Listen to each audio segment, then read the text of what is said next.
Same shit, different season for Blackburn Rovers as we edge closer to those top 6 playoff spots. But guess what? We absolutely bottle it against the leaders, Norwich City. We talk about that and more now.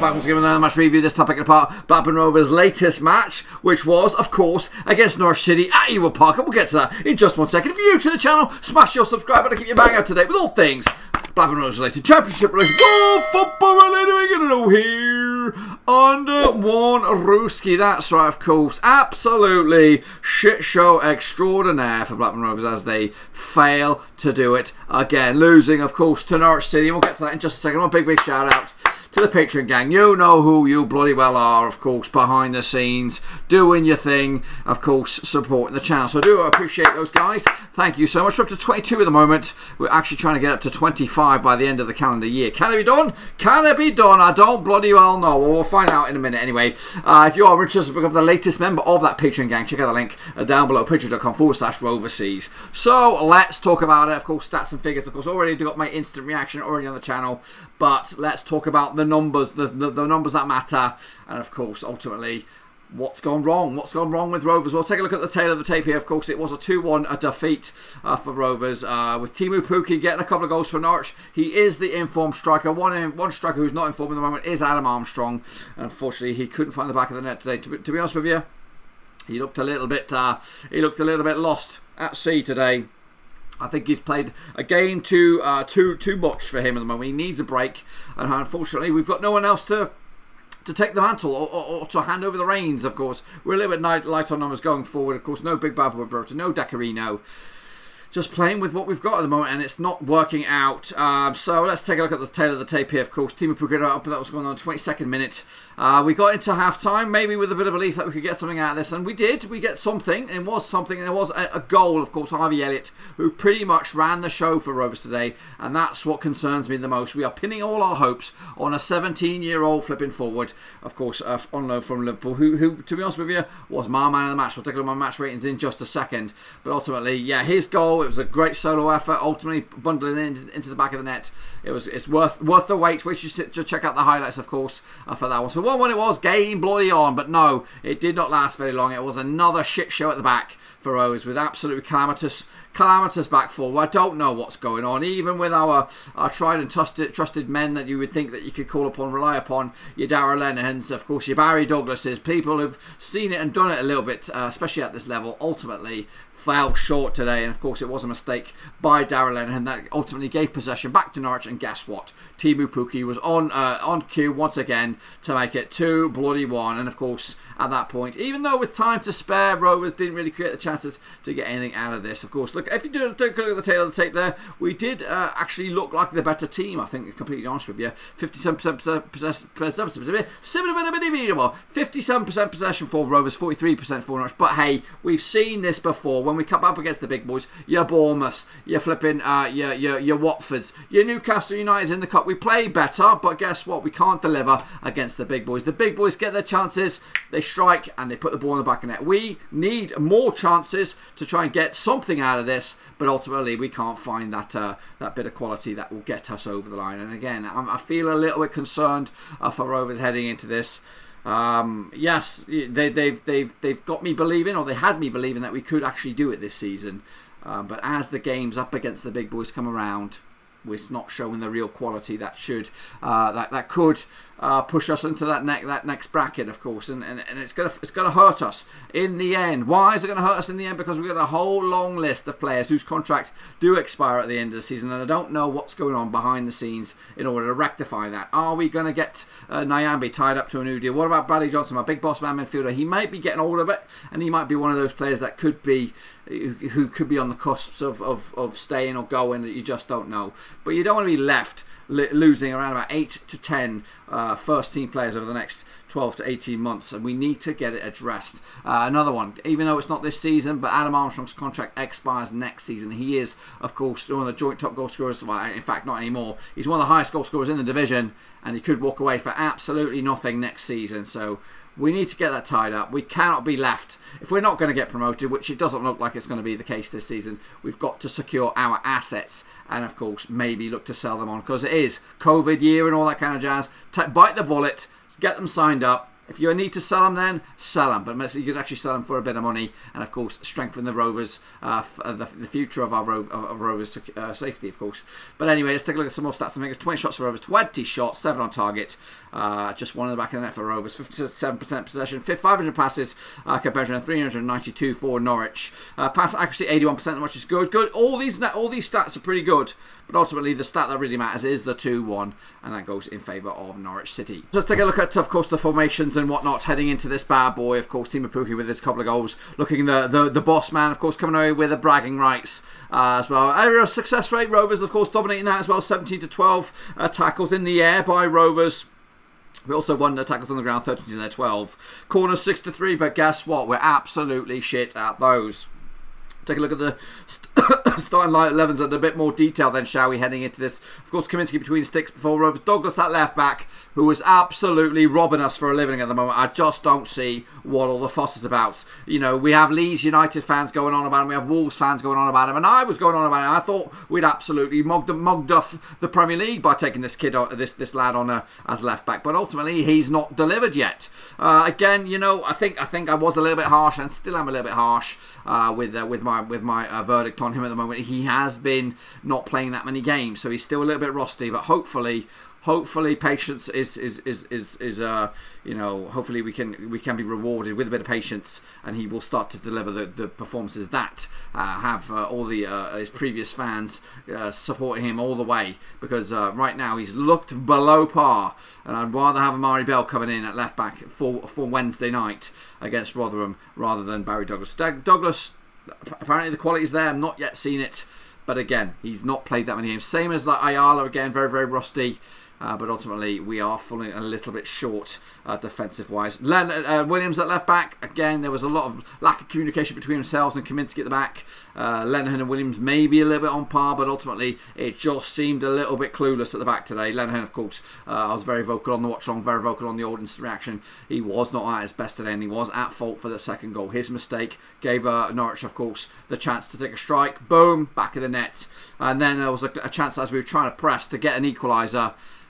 An absolute howler of a back pass to Kaminski, goes out for a bloody corner, wasting another minute, 90 seconds, which realistically we needed that time. Nyambe right back, you can't fault Nyambe. Holtby, Rothwell, Johnson in midfield. Again, it's who you expect. It is the familiar three, but ultimately it's not my three. When everybody's fit, this needs to change.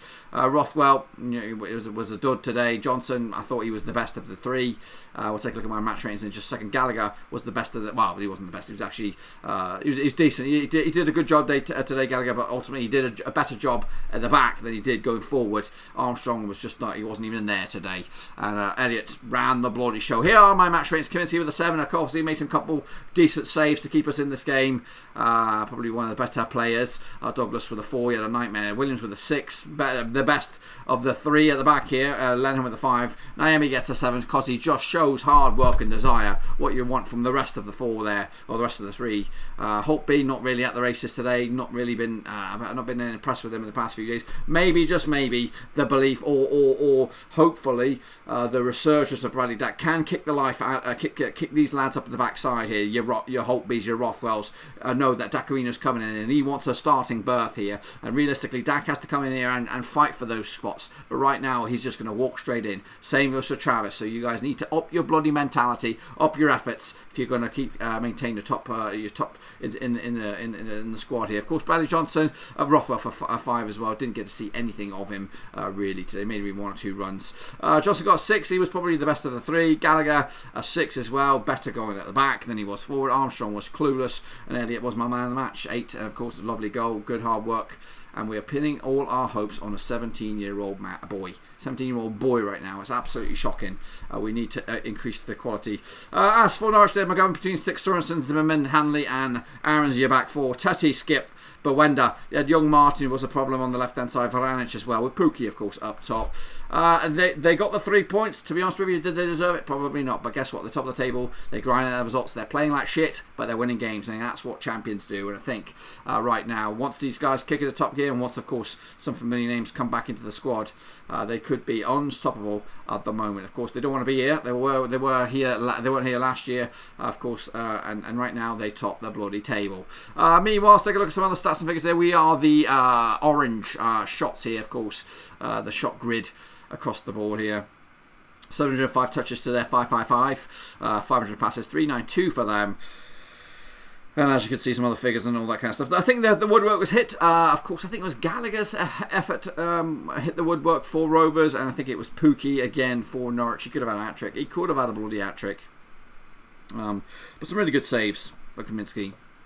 And I've seen enough of Kaminski to know that we have got safe hands at the back there. It's just unfortunately for him, he's got some clueless numpties just above of him, and he needs to sort that out. They need to, and you know, on our day we can't be good, but we've not been on a day. We even on the back end of our 7-game unbeaten run, we've been shit. Millwall shit, Barnsley shit, Brentford pretty shitty. Well, we were good. That was probably our best performance, was Brentford in the first 20 minutes before we got red carded, and then after that red card we were lucky to get out of that with a point. Bristol City shit, today shit. Now we've got 2-ish games, doable games on the horizon for Rovers. Rotherham Wednesday at Ewood, must-win game, and otherwise we're toast. And then Stoke away days, it's winnable. But will we get the points? I don't know. If we win those two, then maybe all this can be forgotten. But ultimately, come Christmas time, Rovers are dog shit. We can't seem to get the results together. And again, it'll be something that we have to dig deep and maybe grind something out of it. Here's the heat maps, as you can see. Yeah, Rovers possession-wise, it looks like a bloody flat frog. Right, a lot of possession for Rovers. Not really going forward. They're really in the middle where Armstrong should be. It's not getting a lot of the action. And as for Norwich, sporadic, but guess what? They made it happen when needed the most, of course. That's just a little bit of what I've got to say. What about the gaffer? Tony Mowbray, what have you been thinking after the match? Give me your thoughts. Tell it to me. Give it to me straight. Oh, it feels hard. I think, you know, a disappointing dressing room there. I think they put a lot of effort into that. I think they, you know, we got right on the front foot, particularly second half, and created enough chances to... I think when we scored the equaliser, I think we felt there was only one team going to go on and win it, and out of nothing really, in isolation, they have a shot that deflects, very similar to the Forest, I think, early in the season. It's never mind. We have to accept it. We have to take it on the chin, really, as I always say, and we have to move on to the next one. But you know, there's an opportunity on Wednesday to try and get back to winning ways. But yeah, a frustrating day for us, because if you know the team at the top of the table and we didn't feel as if we were that far away from them, I think we give a good account of ourselves, and yet just isolating moments, you know, individuals making poor decisions at times, and but generally I can't question their work ethic, their desire to win a football match, their commitment with each other to try and achieve our goal, and yeah, we just left empty-handed but frustrated, of course. Yeah, I think we asked the players to keep doing what they were doing, to keep being positive about the way we play, really. I think generally they were. I think we created some decent opportunities at the start of that second half. But let's be honest, they created some opportunities as well. They've got some good players. They, you know, all of them players were in the Premier League only 3 months ago. So we have to take it on the chin that they've got really good players, and yet, you know, I think we were the team in the ascendancy for most of the game, you know, particularly the second half, and ultimately we got nothing from it. You have to accept them days in football, keep believing in the positives and move on. We have to reproduce the same intensity and the same desire against Rotherham on Wednesday, and if we manage to do that, then I'm sure we can get the point. Yeah, I think so, because I didn't feel as if they deserved it. I didn't see it coming. It wasn't as if they were building up pressure and eventually they're going to score if we don't deal with these, whatever it might be, set plays or shots around the box, because they were a good side who could get behind you and they could create chances, but their goal wasn't coming. I didn't see it coming. It was a really poor goal to lose because it wasn't created, and and we were the team at that moment who was really threatening. Yeah, listen, and it's going to be for every game. You know, we shouldn't sit here and think, oh, we got Rotherham on Wednesday, there's 3 points, because Rotherham beat Bristol City 2-0 today. They're a really dangerous team, got good strength, physicality, desire, urgency about the way they play, and so we've got a big challenge on Wednesday, and but one that we should look forward to, as we believe we can win every game, and that's a positive for us, that the team are playing as if they can believe they can win games. I haven't seen it back, but it doesn't surprise me. Harvey is, you know, he's a wonderful talent. He's a brilliant individual to work with. I tell the team to give him the ball, basically, a bit like I'd done for 2 years with Dak before he picked up his injury. Give the ball to the special talents in your team, and because generally they make the right decision with the ball. They release it at the right times, they hit the right passes, they stay with it if that's what's required, and I think Harvey's got all of those assets that for a couple of years at this club Bradley's had, of where you can trust them with the ball, and so our team shouldn't be embarrassed to give the ball to the real talented players who make the better decisions, whether to cross it, whether to shoot, whether to dribble, whether to pass. And he showed that today. It was a wonderful performance from him. Yeah, well, listen, it's talent. Liverpool took him from Fulham, I think, didn't they? He's an immense talent. We're delighted that we're working with him. Hopefully he's enjoying his time here. You know, if his ability is what we can all see, I'm sure his ability is going to be in the Premier League, whether that's for Liverpool or whoever. But at this moment, we should enjoy his talent, helping our team try and win games. Oh, I wouldn't say that. I think Liverpool know what they've got. I think we're just giving him the opportunity to play and express his talent. I think he has to play how we want to play, of course, and he's doing that, and he's humble enough to accept what I will tell him and ask him to do. And Liverpool are happy for that as well, that he's getting game time and experience in men's football and competitive league, and hopefully he enjoys it, and hopefully he's progressing. Meanwhile, what's been going on social media then? Let's take a little look at it, shall we? Carl Wicks, shortly after the final whistle, where it said this: for the second game running, the 3 subs killed our momentum. I appreciate we have to rest players, but we became clueless. Douglas is worse than Bell. Don't understand what Leeds fans are on about. Meanwhile, Adam Tautuki said this: wasteful in attacking areas once again, and once again with our defence, opposition teams don't need many chances to score. Still struggling to bring our best versus the better teams. Still don't get some of Tony Mowbray's subs and tactics. We had the momentum after we scored, and he changed it. Meanwhile, Solstice Inc. said this: undeserved. We really needed the full quota back to push us on early in the season, and at the better teams in the division are exploiting our naivety. Go again, lads. We're not too far away. So it's like a bit of a kick in the face, and also a bit of positivity there from Solstice Inc. there. Lewis Holtley said this: Wharton is actually a massive miss. Defence has looked loose the last few games. Serious work to be done. Meanwhile, One Rover said this: I can't stress this enough. Drop Lenihan, he says. Meanwhile, Harry Jacobs said this: can't get promotion with so many bottlers in the squad. Whose performance is a coin toss? Fed up with hearing we deserve more. No, we didn't. Football is more than creating chances. You need to be tough. You need to have bottle, and we don't have that. Meanwhile, the Iceman CT said this: man, I don't think Dak will change much if we can't do simple defensive stuff. Schoolboy errors at the back, and Mowbray doesn't have a clue how to fix it. Meanwhile, Jordan Burrows said this: still can't beat a promotion contender. May as well end the season now, because we are not going to make playoffs without being able to beat any of the top sides. Mentality change needed. And wrapping up there, Jack Wormsley said this: the result has really pissed me off. How can you have 18 shots and score 1?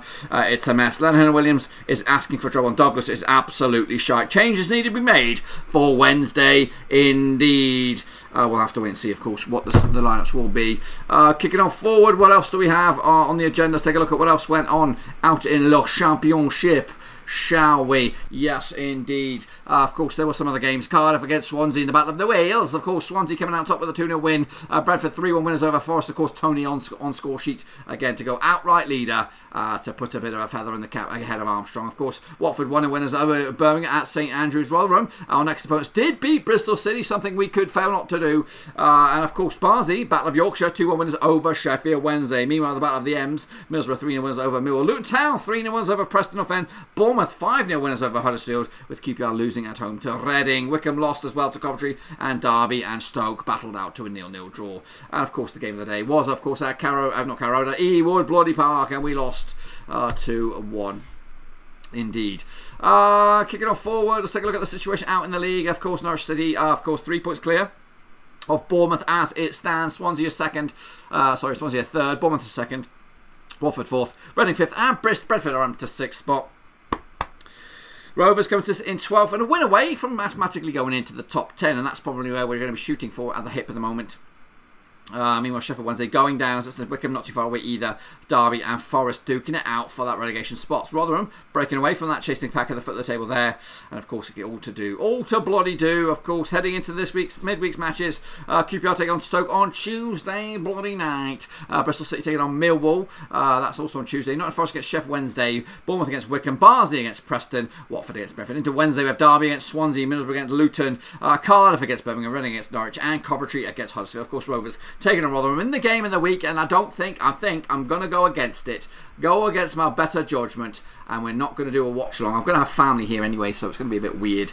And realistically, my watch alongs have been poor. I've been poor, like luck-wise. The luck has not come on this way. But that's all I've got for you today. Hopefully you enjoyed the video. If you did, smash that thumbs up. If you're new, bang your subscribe button to keep you banging today with all things Blackburn Rovers Championship League. Well, football really, we got it all here on Warruski, of course. Yes, that is it. That is all on the table. Of course, I've got a lot to do over the next few days with, of course, previewing for Rotherham, the predictions and all that kind of jazz. So be sure to check out the links down below, Twitch, Facebook and all that kind of jazz. And again, if you want to become the latest brother or another mother, come support the channel behind the scenes. I'm looking to get at least 3 more patrons before the end of the calendar year. Can you be that one to get us up to 24 or 23? Check out the links down below, Twitter, Twitch, Facebook. Until then, though, let's just try and put a smile face. It is Christmas after all. But anyway, I'm feeling a little bit shitty about this one. But hey, we'll move on Wednesday, and hopefully we can bounce back with a win against Rotherham. Until then, though, I'll see you all on the other side.